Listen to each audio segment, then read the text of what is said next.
Ooltanii bultanii akkam jirtu? Har'a mee qeensi keenya waa'ee fayyaa keenyaa maal nutti himuu danda'a kan jedhu irratti qabxiilee gurguddoo lamaan tokko irratti barnoota gabaabaa qabadhee jira. Akka armaan gadiitti na hordofaa. Asumaanis chaanalii kanaaf haaraa kan taatan sabskiraayib gochuun waan durraa baradhaan jedha. Mee asumaan qeensi keenya waa'ee fayyaa keenya maal nutti himuu akka danda'u qabxiilee gurguddoo lamaan tokko haa ilaalu. Bifa gaaffiidhaan yoo ilaalle qeensa irratti mallattoon yookaan sararri gurraachi akkuma suura irratti argitan kana sararri gurraachi akkana yoo mul'ate maal agarsiisa kan jedhudha. Suura irratti qeensa guddaa irratti sararri gurraachi qeensa irratti mul'atu jira.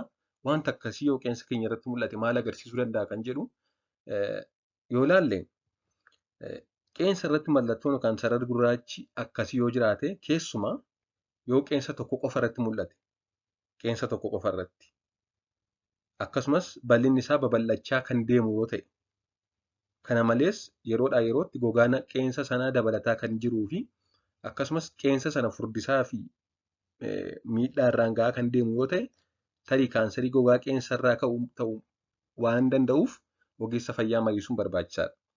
Jechuunis meelaanoomaa kan jedhamu jira. Gosa kaansarii gogaati. Yoo sararri kun qeensa tokko qofa irratti mul'ate qeensa tokko ol taanaan yeroo baay'ee rakkoo hin qabu.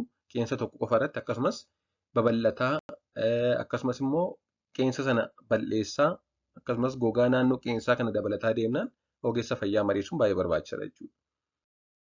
Haa ta'u malee wanti kun yeroo yeroon dabalaa qeensa yabbisaa fi miidhaa irraan gahaa kan hin deemne yoo ta'e akkasumas kan qeensa lamaa fi isaa ol irratti argamu yoo ta'e qeensa tokko qofa osoo hin ta'in qeensa lama sadii irratti kan argamu yoo ta'e akkasumas qeensa sana irratti miidhaan yookaan rukuttaan kan hin geenye yoo ta'e kun kan rakkoo hin qabnedha. Kanaaf rakkoo hin qabu jechuudha. Kan inni rakkoo godhatu yoomii babal'ataa kan deemu gogaa naannoo qeensa sanaa dabalataa kan deemu qeensa sana furdisaa yabbisaa balleessaa kan deemu yoo ta'e ogeessa fayyaa mariisuun barbaachisaadha jechuudha. Kanaan alatti garuu qeensa sadii afur irratti kan mul'atu babal'ataa kan hin deemne qeensa sana balleessaa kan hin deemne akkasumas gogaa irratti dhiibbaa geessisaa kan hin deemne yoo ta'e yeroo hedduu rakkoo hin qabu. Qabxiin lammaffaan akkuma suura irratti argitan kana hundee qeensa quba harkaa irratti qeensi caalmaan addaachuun danaa walakkaa ji'aa fakkaatu jira. Qeensa quba guddaa irratti yeroo hedduu yookaan quboota hedduu irratti illee gara gadii irratti kan walakkaa ji'aa fakkaatu jira.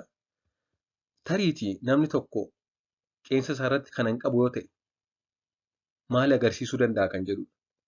Mee qeensa keessan ilaalaati.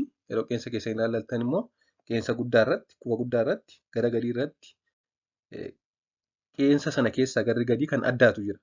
Tariitii yoo hin jiru ta'e maal agarsiisa kan jedhu yoo ilaalle akkuma amma jenne hundee qeensa quba harkaa irratti qeensi caalmaan addaachuun danaa walakkaa ji'aa fakkaatu jira. Yeroo hedduus irra caalmaan qeensa quba guddaa irratti sirriitti mul'ata. Qeensa quba guddaa irratti sirriitti mul'ata. Kanneen kaan irratti xiqqaachuu danda'a yookaan mul'achuu dhiisuu danda'a.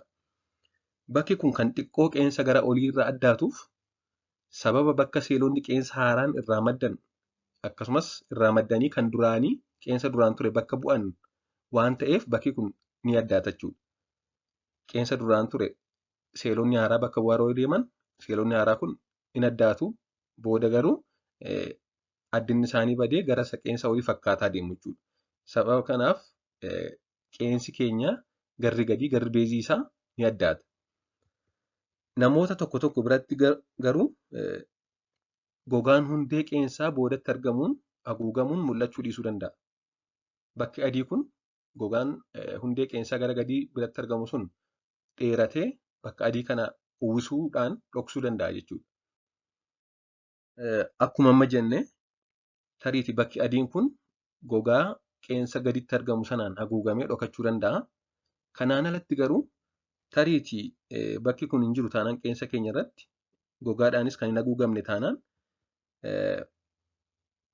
mallattoolee dhibee tokko tokkoo ta'uu danda'a jechuudha.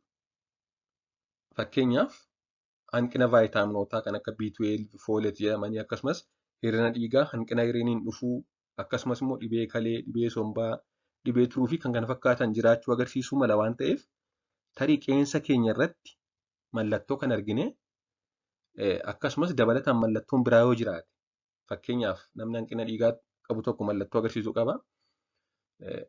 Qeensa isaarra mallattoon adiin kun hin jiru.